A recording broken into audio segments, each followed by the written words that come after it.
The views and opinions expressed do not necessarily represent those of Access Fort Wayne, the Allen County Public Library, or any other supporting group. Access Fort Wayne is a department of the Allen County Public Library.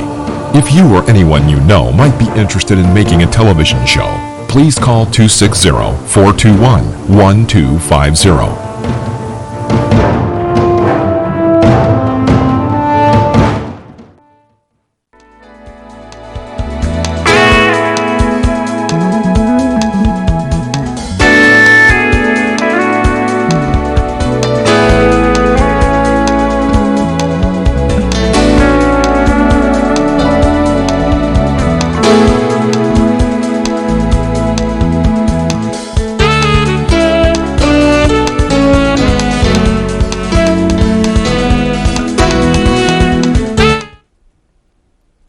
Hi, welcome to the Cashman Mind, Body, Spirit Show. Happy New Year! It's a new year. And this is my show, generally about an hour. It's some aspect of health.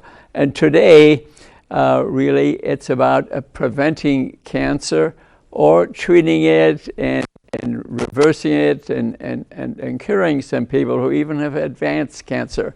I'm going to relate to you the information that I have and books that you might wish to read. So this is about hope, and actually the mind affects how we think, affects cancer a great deal. I have some books on that, which I wrote many years ago, and many people have experienced it. So let's begin with a little love and faith and hope. And start this new year out. How old is cancer? And cancer was there almost at the beginning of life. Yeah, at the origin of life. It's really almost the origin of cancer. Cancer is as old as when we went into multicellular life. At first, we had only single cells. Okay. But as soon as we differentiated years later into multicellular life, cancer began. All cells, even single cells, have in the genetic material to reproduce themselves. All cells do, not just cancer cells. And it's necessary, for life. So about 3.8 billion years ago, life began. First, there was the earth. There was no cellular life or plant life on it. And then about 75 million years after the earth formed, plant and cellular life began. And what happened is some electrical activity, a very small amount, mixed with hydrogen, ammonia, and water, and some simple amino acids, and formed single cellular life. And the cells had some RNA in it, which is it was a membrane phospholipid, and that is what carried the information for duplication. Okay, so it was a bilayer or protective RNA and a sea of nutrients. That's how life began, kind of interesting. And that the cells can replicate themselves, single cells still, but that is what life was. All cells can duplicate themselves because of the RNA messenger. So it requires a host cell to replicate the cell itself. That's how viruses that are killing us today, they're really not alive. They're just genetic material, and they have to enter a host cell. Plant cell, animal cell, human cell, and they steal some genetic material, they steal some fatty acids, some sugar, and that gives them the energy, and now they can become alive. That's the beginning of cellular life. The mitochondria, which are organelles, which are inside cells, they produce some of the energy, most of the energy that we need. And they have a separate place in the cell itself. The mitochondria are small organelles. Each cell has a few hundred to a few thousand. The heart, for example, who needs energy a lot, brain cells, have a lot more mitochondria, okay? And so the unit of energy is ATP, adenosine triphosphate, and we can make energy anaerobically where no oxygen. In the beginning of Earth, there was no oxygen, so we had to have an anaerobic way of making energy, and ones that use oxygen. The mitochondria, those little organelles are in the cell. They also are the ones who decide life and death, apoptosis. They decide when a cell should die, and you then, because of replication, form new cells. So early on Earth, there wasn't any oxygen, so we had anaerobic energy. And Dr. Otto Warburg, 1934 in Germany, studied the science of that, and he determined that cancer cells needed 13 molecules of oxygen to duplicate itself once. Mm-hmm. That's the Warburg theory of cancer, and it's still true today. For a while we thought that theory is going down the tube because the genetic theory of cancer, they thought everything had to have a gene directed the formation of cancer. Come to find out that theory was incorrect, and they didn't find that out till recently. Ever since they had the helix of genetic structure, they thought Warburg's theory of duplication and the need of so much oxygen was incorrect. Well, it turns out it was right. So we now have the metabolic theory of cancer. For example, breast cancer has 60 to 100 different genes. It's not just one gene and then you have breast cancer. Because genes is what express what you're made from. So multicellular life originated maybe 1.7 years ago, 1.7 billion years ago. Okay, and single cells, not the multi cells. Single cells, they're immortal. Okay, but multicellular life, has limits to it. We have liver cells. We have heart cells. We specialize in cellular structure. So how is multicellular life regulated? They have on them, which is interesting, telomeres, telos at the end. And what that is characteristic of, that when the egg and the sperm fertilize in the embryo, the genetic script of that infant as to what it's going to have when it's born and is only 5% written. So what we do, how we eat, whether we exercise, whether a mother was dancing to music when you're in the uterus, or hearing starts around age 3, even in the uterus, that genetic script was being written. Only 95% was written at conception. 95% is blank. And even at my tender age, 39, 40, 47th time, part of my genetic script is still open. So whether what I eat, whether I exercise, whether I'm stressed or whether I'm happy, my genetic script is still being written. So it is very important that we learn what is the best way to have a good memory, not to have cancer, how to avoid diseases. Is very important. So in terms of nutrition and vitamins and things, in general, there are 3 major stages: glycolysis, where we use sugar for energy.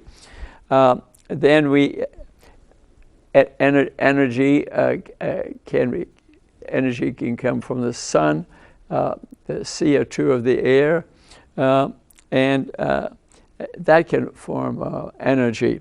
Much more energy, though, than anaerobic energy, which only makes 2 ATP, but if you go the sun way, you can get 36 ATP, okay? So single cells, they grow, they're immortal, they move around, but for energy, they use glycolysis, so they need they need to steal a lot of sugar to promote themselves. In cancer, it can be a single cell, but most have many genes in them. So what are hallmarks of cancer? Let's get into it more. It grows. We know that cancer grows. It can be immortal. It can live forever if you provide the energy. It can move around. We know that it metastasizes. And if it can't seem to grow anymore, it even grows its own blood vessels. But you got to provide the energy, okay? So, and uses mainly glycolysis, sugar metabolism. Remember the 13 sugar molecules to keep cancer going. So if you're a sugar eater, sugar feeder, you're a diabetic, you're going to increase the rates of cancer and you're going to cause your cancer to grow. Matter of fact, they found the more that you weigh, cancer rates go way up, yeah.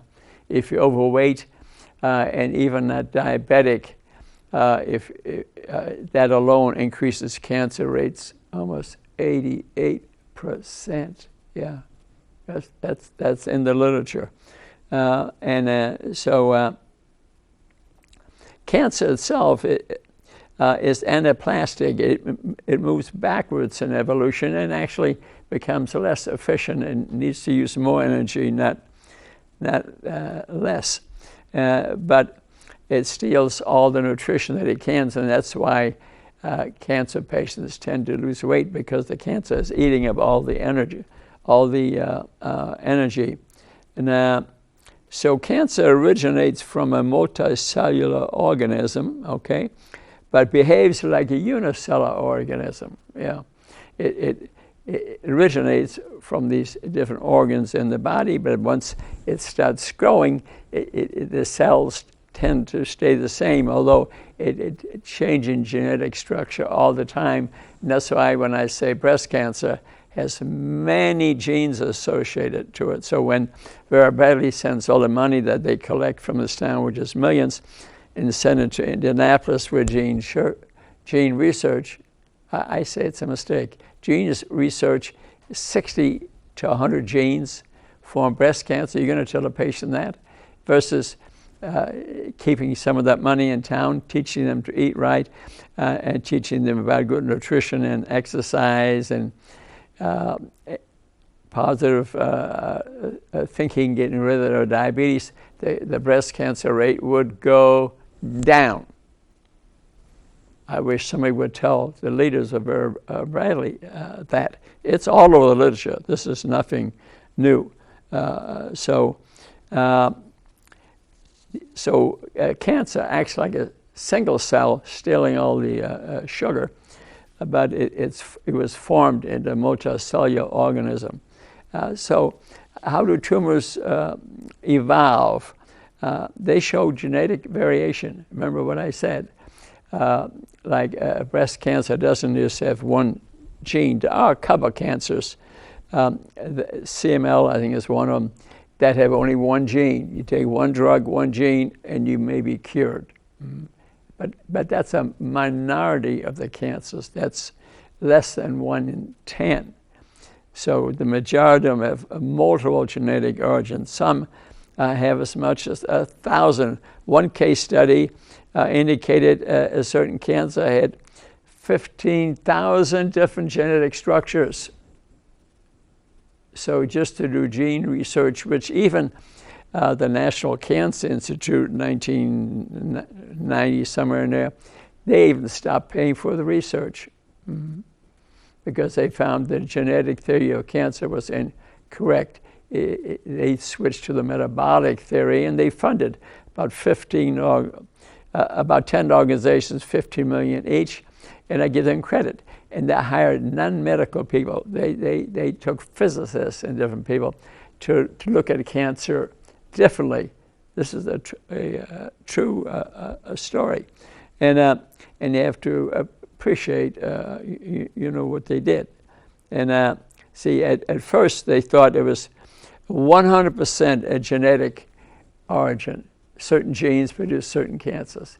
Well, it's incorrect. It's been proving as such, but that gives us an opportunity because what we find out now is that what we do, what we eat, how we exercise, how we think, what type of food, what nutrients that we're eating, what is taking that DNA, that blank 95% that's being written, that we can write our own script and prevent by changing the genetic structure and also treat by proper nutrition to cause the cancer not to grow. We have two ways to attack it now, and we have gained that information, and I am providing it today for you. So that's why prevention is a lot easier now. So most cancers, one drug does not work because it's originated, like breast cancer, many more genes than just one, although it's a couple of cases, but that's about it. So it's like a tree. It branches, the different origin, new leaves, new flowers, and if you cut off the trunk, then the tree can't grow. And you can cut off the trunk by proper nutrition, exercise, stress reduction, a proper mindset, avoiding smoking, for example, which has a very high rate of cancer associated with it, but a lot less people are smoking now, but although I'd say 20% of the teenagers are still smoking. Mm-hmm. You want to die? Then smoke. Not everyone who smokes dies, but one puff affects every cell in your body. So to stop influencing every cell in your body, stopping smoking is a big thing. And we are cutting the cancer off at the trunk. You know what's interesting too, you would not believe this, and I think most of you would not know that we know sugar is addictive. We grab for a donut, hey, I'm in heaven. Well, let me tell you, there's sugar in cigarettes. I don't believe it. Yes, there is. I've known that for years because I read the literature, but recently Gary Taubes has a chapter in this book about sugar, a whole chapter on cigarettes. What happened around 1910 when the companies could not increase the amount of addiction in the cigarette smokers, maybe 18% or so. They found if you took the tobacco leaf after you cut it and you soaked it in molasses a day or two and then pulled it up, that increased the sugar content of the cigarette leaf to about 40%. Then as you're smoking, the sugar opens up the alveoli in your lung and makes your breath acidic, and the nicotine can then enter the bloodstream and addict you. True story. Never have spoken to a person, including doctors, who knew that. That's now, though, in books. I suggest Gary Taubes' Case Against Sugar. You can read it, a whole chapter on it. But I've known that for years, nothing new to me. But I like confirmation of other books confirm what I'm saying. What I'm saying. I think it's a good thing. So cancer behaves like a protozoa, like a living thing. It needs energy. So if you don't give it energy, it dies. Bacteria, protozoa, they need energy. And they have testing new drugs all the time, but the failure rate on most drugs is unbelievable. See, the pharmaceutical money, companies are trying to make a lot of money. But it turns out that what you do is much more important than medications that the cancer patients are taking in. I know, for example, that the pharmaceutical companies are paying the cancer oncologists a lot of money up front. I even read as much as $500,000 each. I read that. It's out of a book. I didn't make it up. And cancer patients go to the hospital now. I went along with one, and they wanted to give him a drug for his cancer. And he asked, has this drug cured anybody? He said, no, this is just a drug trial. This is a big hospital system in town telling him that. They didn't tell him at all about potential side effects. And the reason I think they're doing it this way, they gave the hospital a lot of money to run that through their doctors. The doctors, the employees of the hospital system. So you got to ask, did it help somebody? What are the side effects? Am I a drug trial? So you must participate in your health care. Don't just accept the medication. This is a true story. I've heard it many times before. And let's talk a little bit about what, we talked about smoking, for example. Another one that causes cancer is being overweight. And we're not insulting anybody. I'm trying to make people better, okay? And diabetes is a big one. There's a lot of cancer associated with diabetes, and for example, when your BMI is over, say, 40, the cancer rates 50 to 62% of all cancers are in people whose body mass index is greater than 40. Mm-hmm. Mm-hmm. Okay. Now, if you say didn't smoke, and your BMI is greater than 40, didn't smoke greater than 40, 88%. Yes. The risk of liver cancer increases 452% if you have a BMI greater than 40. See, pancreatic cancer goes up 261%. Mm-hmm. Pancreatic cancer is related a great deal.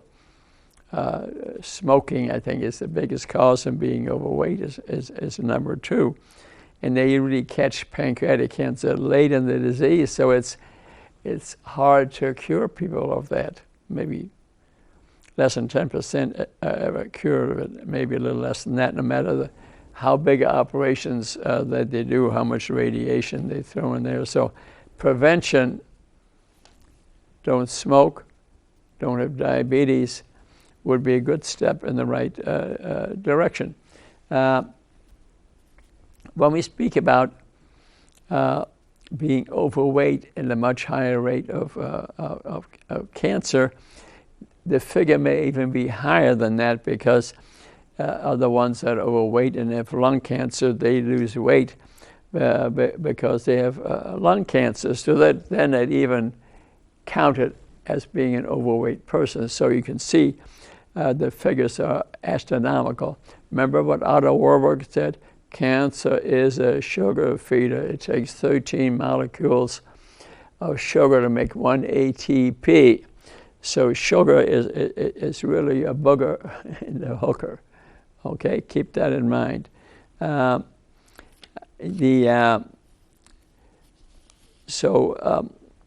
Cancer is clearly associated with being overweight and obese, but obesity is as a result of diabetes.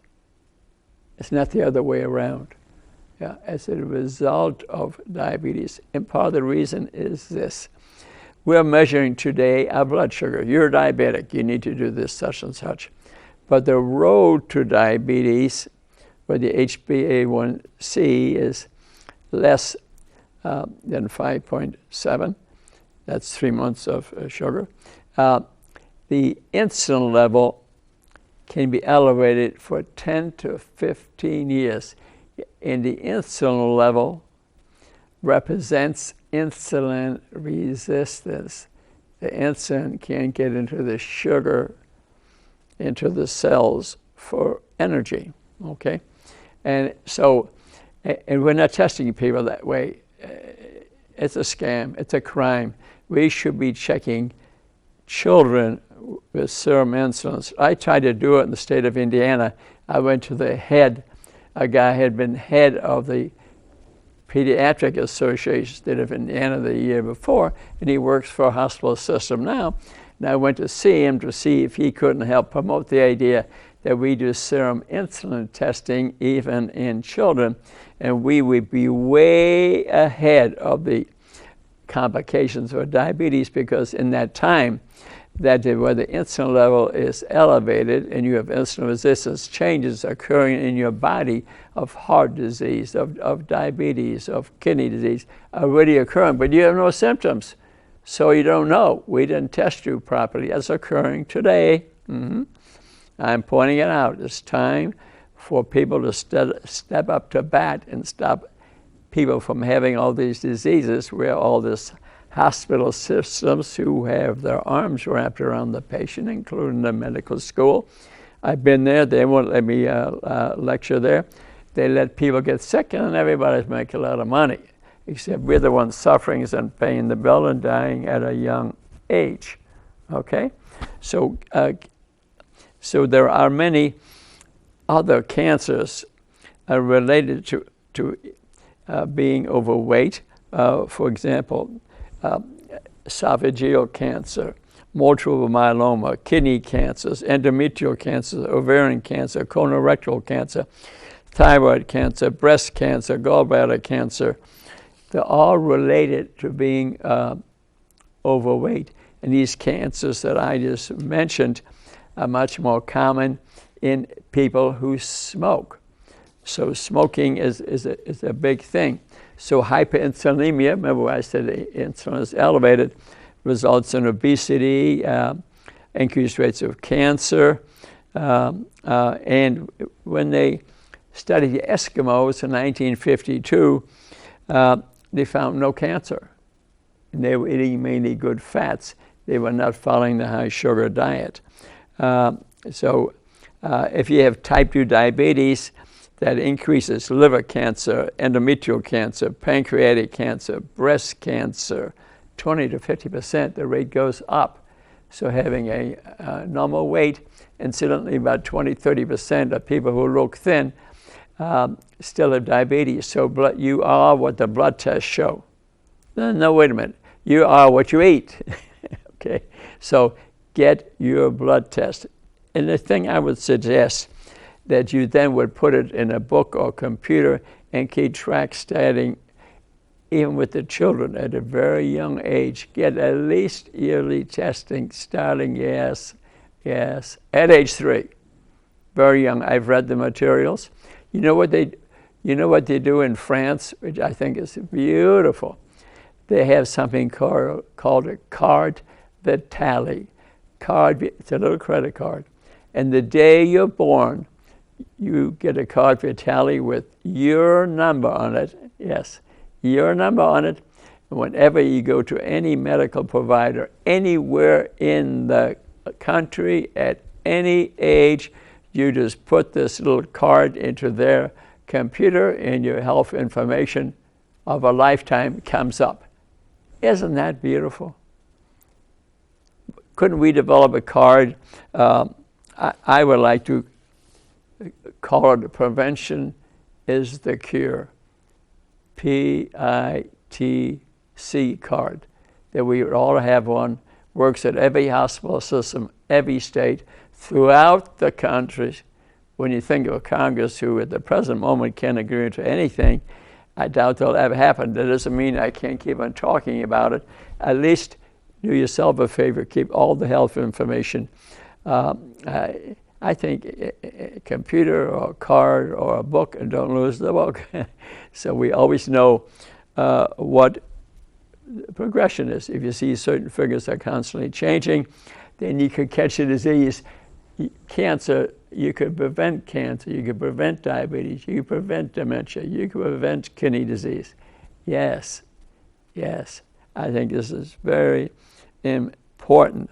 And another way to measure serum insulin, a test that's been around longer, is called a C-peptide test, 0 to 4. I think 4 is the one where it's working good, and 0 if it's dead.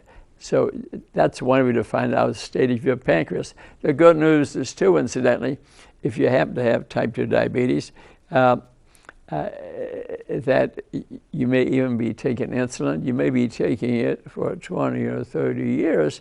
And Dr. Jason Fung, whose book I got here, I'll hold up a little later, says in his one he has on diabetes that if you lose weight, which is most of the time diabetes is too much fat in the pancreas and in the liver.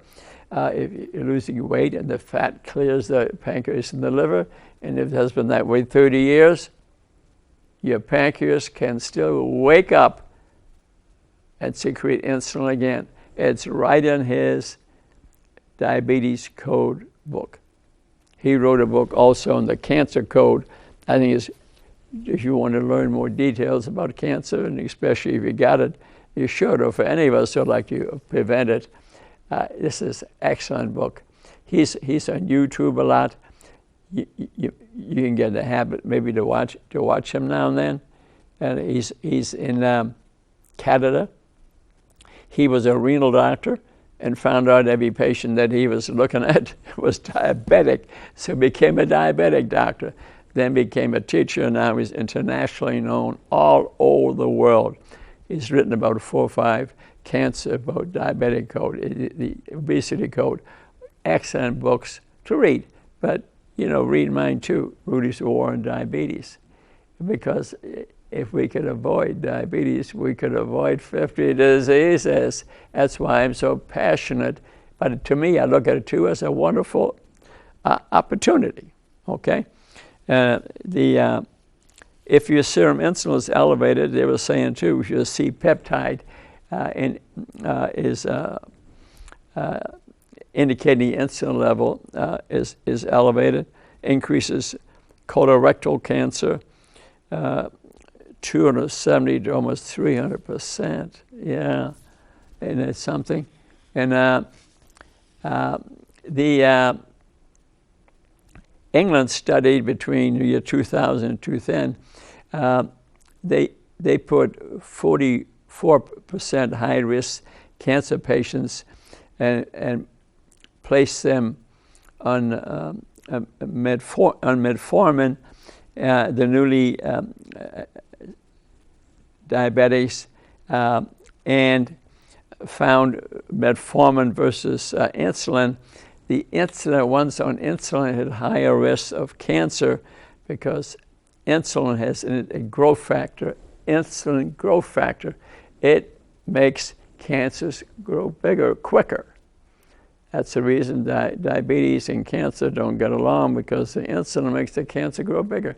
They have even found by the growth factor, remember I mentioned that, which is associated with insulin, tall people have higher rates of cancer. It's been proven because they grew bigger because of this growth factor. Makes their tumors grow bigger too. Would you believe that? And so insulin increases cancer, and because it has a sugar in it, the Warburg effect, but also because it has a growth factor in it. Okay, so they increase the rates of cancer. Taller people more likely to have cancer, and there's a certain ethnic and religious groups. There was a Jewish group which left Spain during the Inquisition to save their lives. They moved to South America, and they themselves were very short people. They had less cancer instinct. And so progression of cancer. So cancer seeds, the soil, the seeds are everywhere. Every one of our cells has potential for cancer in them. But they are irrelevant if they don't have the proper soil. That's why I'm trying to get you today, not to provide the soil, the sugary soil for cancer to grow in. So don't feed it. I myself eat, for example, which is quite simple, 2 meals a day. Rudy's 16-8, which I do for my diabetes, but it works for all health. And what the advantage is, 16 hours I'm not eating. You don't have to be rigid about it, okay? It's fasting. Fasting's thousands of years old. That's nothing new. So breakfast. So I eat my first meal at 11 or noon. I'm not hungry in the morning. The reason I am not is that growth hormone secreted by my brain, steroids by my adrenal glands, glucagon, the opposite of insulin from the pancreas, that keeps our blood sugar like this. I'm not hungry at all. I have a cup of coffee, 2 cups, no problem.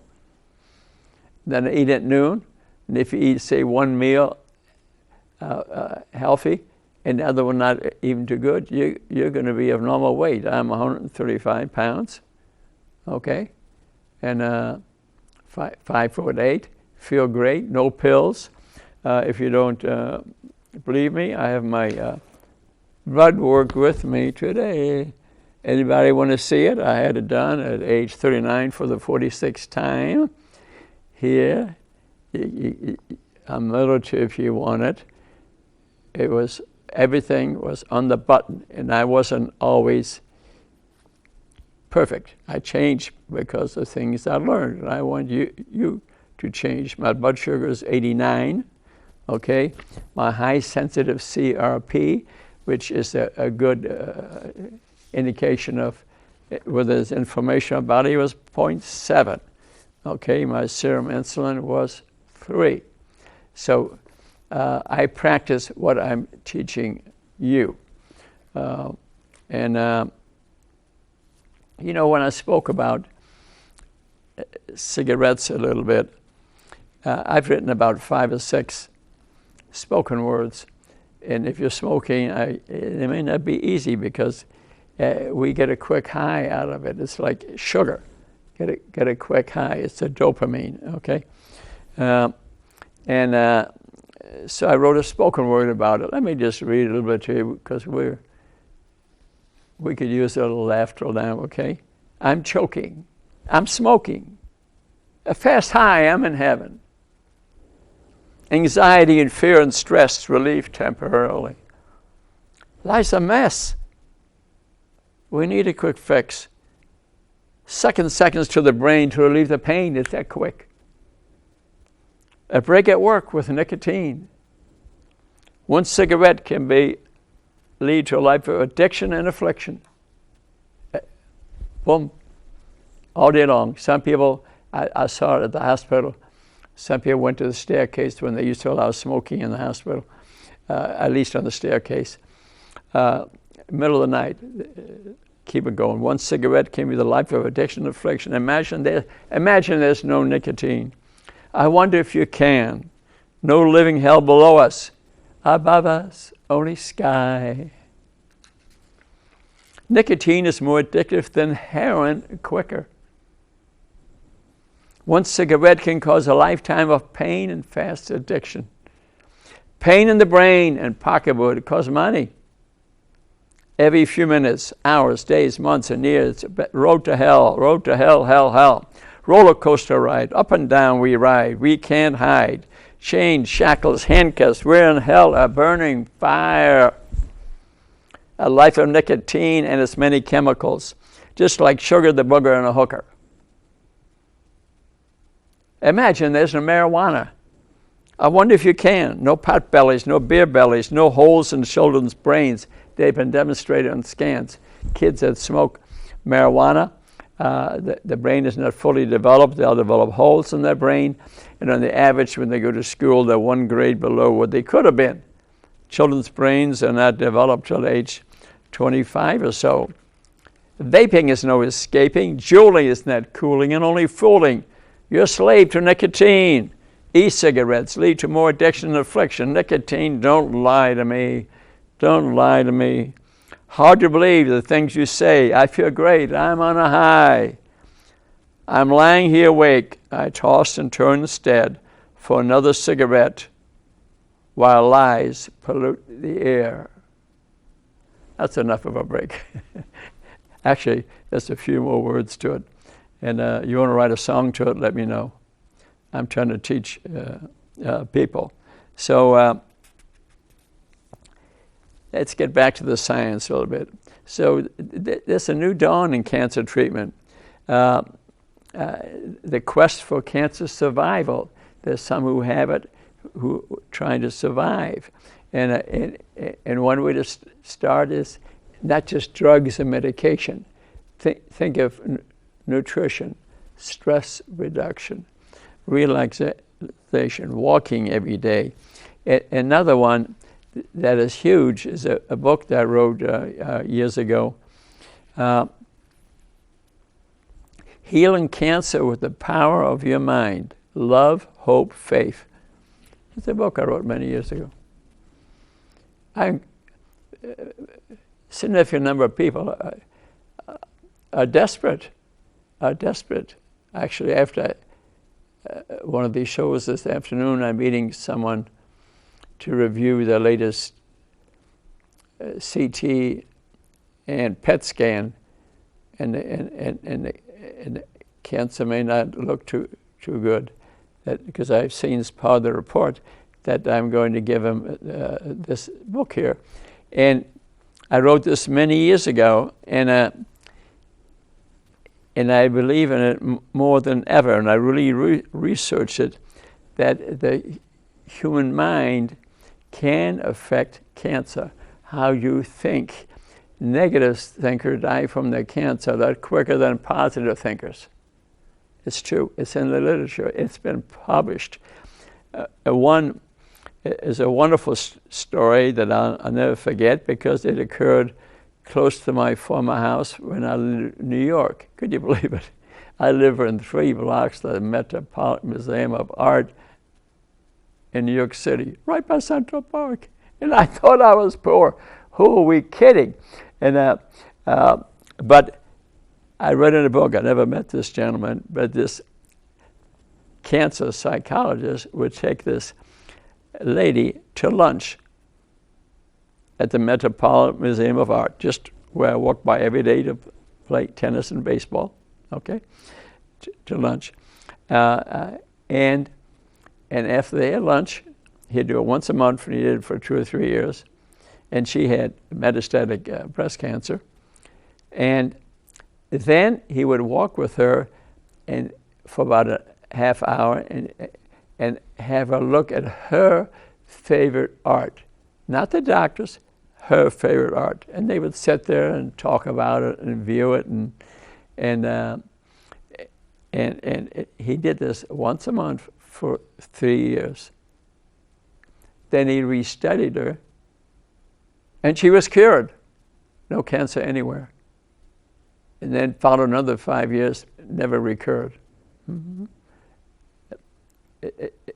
I read that. Now, one case doesn't make a huge study, but then he got interested in that, and he studied. Then he started collecting many cases, which confirmed. Things that work, develop a purpose in life. And that's why I feel so lucky. I'm 39 for the 47th time. No pills, okay? Play pickleball 5 days a week. I got these TV shows, I got these radio shows, I write books. I get people well. People walk by me almost every day, tell me that I lost my diabetes. Don't I look great, doc? I went recently to a restaurant in town, Catablu, sat outside with my wife, and her brother from Chicago was visiting, and on the way home he says to me, Rudy, you realize 24 people came up to you and told you that they get over their diabetes or their cancer or their stress and their memory was better because they followed you on YouTube and read your books? Yes. So I have a purpose in life. If I save one person's life, I even yesterday heard another one playing pickleball at the Y. A lady sitting next to me said she attended one of my lectures at Lutheran Hospital, had cancer, followed what I recommended. She get rid of diabetes, get rid of her cancer. She's 6 years out. Yeah. Interesting. It happened to me yesterday. So what I'm saying is, so develop a purpose in life, okay? And then beat cancer with nutrition, change what you're eating. If you feel like, I was overweight, that's why I got the cancer. And forget about the hopelessness. Start visualizing a better future. Another trick, talking about visualization. If you know from a scan you read, there's some cancer in a certain part of the body, why don't you say 3 times a day, sit and do some deep breathing, relax, really relax, and then visualize a Pac-Man coming in your body, entering one of your veins or in your arteries and going down to where you know the cancer is located, eating that cancer up and then leaving your body and you're rid of it. Do it 3 times a day for a few weeks. I've had patients do that, and they, when we studied, had no cancer. Does that work every time? No. But we're talking about a tough case. Get to work. Do something. Don't just say, well, I'm going to die by next month. No. Don't accept that. The mind has tremendous effects on us, and positive thinking affects your immune cells, your Army, your Navy, your Air Force that fights cancer. Matter of fact, your immune system takes a picture of the cancer you got, and then tries to fight it. But it is affected by how you're thinking. If you're a negative thinker, your immune guys kind of lay back. They're not the fighters. But if you're a positive thinker, they step up to bat and will attack this cancer for you and maybe help you or cure you. So the will to live is huge. The will to live is huge. So hopefulness, love, healing is important. And I'll read a few others. And it helps minimize the effects of chemo. Always know the side effects of the drugs they're giving you. Make sure they help somebody. Many drugs don't help anybody. They're just getting a lot of money because they're experimenting on you. So also avoid the voodoo effect, the negative speaking. We have placebo. They hand you a pill and you say it's going to cure me. Maybe it does. There's also the voodoo effect, negative speak, where you read the X-ray report and there's no optimism in your life. And well, how long I got to live? Well, on the average, 9 months. That's only a figure. Who knows? Do 1% of the people live forever? Yes, they do. Well, you start thinking that you're the one. Okay? So that's important. And you can read more about this, the healing cancer, the power of your mind. I think if you get cancer, I highly suggest you read that. That's probably a good 50-75% of your case. Yes, 50-75% of your case. Then I wrote a book too because breast cancer prevention is the cure. And you notice that I have a tree on the cover and all its branches. I want you to cut the tree off at the trunk by proper nutrition and exercise and positive thinking, but gather all the information, that you can. And remember, there's many different types of cancer, not just breast cancer. Another good book to read for more details, and I'm for information, if you have, say, breast cancer already, but I want you to prevent it in the first place, and my book explains in great deal how to prevent breast cancer. For example, as past menopause, hormones change, you're going to gain some weight, and fat has in it more estrogen, and estrogen has associated with increased rates of breast cancer. Breast cancer increases tremendously in women past menopause. 85% of breast cancer in women are to menopause. So,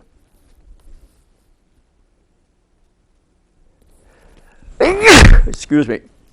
And I must have read that book so often that I'm allergic to it. No. It's a great book to read. And then I wrote one, Rudy's War on Diabetes. And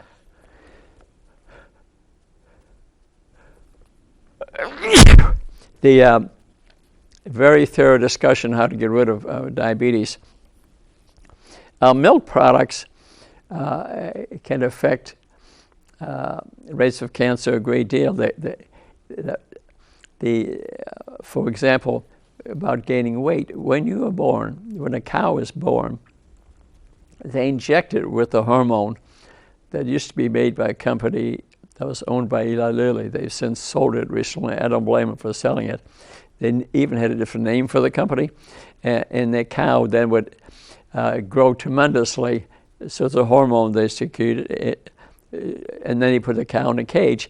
That's to increase his milk production times 10. And they put on herbicides and pesticides and already had the growth hormone in them. And then they produce this milk, which has all the chemicals in it, which I told you about, and then you give it to your kid to drink.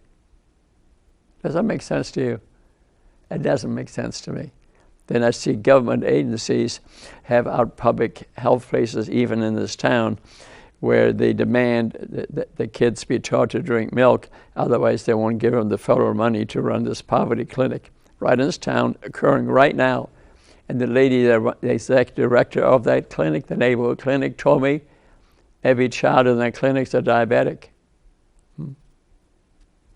That's what government is doing to you. You got to know what you're feeding your kids. If you're feeding your kids milk, don't follow my recommendation. Read a book called by Joe Keon, okay? And he wrote a book on milk, okay? Whitewash. The name of his book is Whitewash, Joe Keon. Once you read that, it has many scientific references. Once you read that, if you still drink milk, I would wonder if you know how to read. It's up to you. Talk about it to your doctor, but read the book yourself. Can't afford it, go to the library. They're on Amazon. Joe Keon. I've read that probably 5 different times. A lot of us have lactose intolerance, and myself have it too at this tender age, 39. I have lactose intolerance. I use a milk product. I use regular cheese, for example. My stomach gets very upset. I suspect that's lactose intolerance. Asian people don't tolerate lactose at all. They don't drink milk at all. Africans, 75% don't have the enzyme.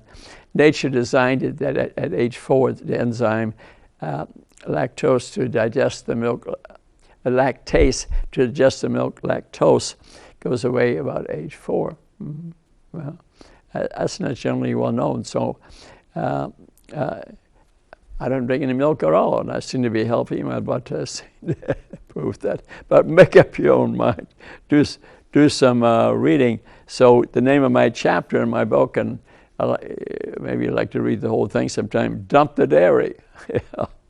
All the world's 5,400 mammals, each one produces specially designed milk for its infants, okay? Each type of milk is different when it comes to the amount of protein, carbohydrates, and fat. It's different in every animal. If you feed the milk of one animal to another, you know what happens to that animal? It dies. Any veterinarian will tell you that. we humans just tolerate a little better. Some real well, but a lot of us don't tolerate milk very well. Yes, the protein and the fat content, the sugar content is different in every animal. And every mammal, over 5,000 mammals, make 5,000 different milks. Why we want to drink the milk of another animal, I don't know. Industry is what did it. You better get informed. The federal government even supports the price, and not only with the feeding the cow, but also the supplements and things that they give these animals paid for by the government. The government supports the price of corn and wheat and things that make you unhealthy. Industry has you wrapped with their arms. Get informed, okay? And they will pay for a lot of support the price of a lot of things which are not healthy for you, because the congressmen are getting bribed. They get a lot of money for approving these food substances. Processed food industry, for example, is largely created by industry. So I think we need to concentrate more on the children. The school system needs to step up to bat and teach proper nutrition to the kids. I'd have a look at the milk program. I have a look at and see how much sugary products that the children are being fed in the school. The school lunch program concerns me, because the schools won't even let you in there to walk through it. No, I could not get in there. I said, I just want to see what you're feeding the kids. No. Why do you think they won't let me in there? Because it's awfully hard to change people as they get a day on in their eating habits. That's understandable. It's understandable. It would be a lot easier if we really concentrated on the children by proper testing. We could test the children with serum insulins starting at a very young age. Why wouldn't this wonderful pediatrician that I met working for the hospital system, I used to be head of the state pediatric thing, why didn't, the first time I gave him the book to read, he said he lost it. Then I pulled out another one for him to read. I said, call me once you read it. He still hasn't called. But he's part of a hospital system. I don't know. Now he calls me the insulin man, but insulin would predict most of those diseases 10, 15 years ahead of the time. We probably would empty the hospital. So maybe that's the reason he's not doing it. I do not know. But again, in summary, most cancers can be prevented through proper nutrition and exercise and stress reduction and a positive point of view. And you can read this in a lot more detail. And you can look at my other YouTube shows by Rudy Cashman, Mind, Body, and Spirit.com. Will open up to about 500-700 previous YouTube shows on every subject on health you could imagine. Even the nation of India contacted me a month ago. They wanted this information because they can afford to pay for the treatment of all these diabetics that developing in their nation. This is a true story. Came to my house. So that you do it. I see people for free at the Divine Connection Cafe, 11:30 Fridays. If you ever, by the Coliseum there, if you want to ever be counseled personally, I charge you nothing. I'm going to speak April 3rd, I think, in Minnesota, to the National Black Nurses Association on this subject. They're interested. Med school isn't called, though, but the nurses are called. I just didn't know. So I'm going to provide this information for them. Anyway, thanks for watching this show today. I do it because I love you, I care about you. And it's a purpose in life, but I'm doing what I was meant to do. I'm a doctor. I'm trying to prevent, reverse, disease. I've written many books there on Amazon, and you can read them too. I do this because I love you. Namaste. We'll see you next time. Bye-bye.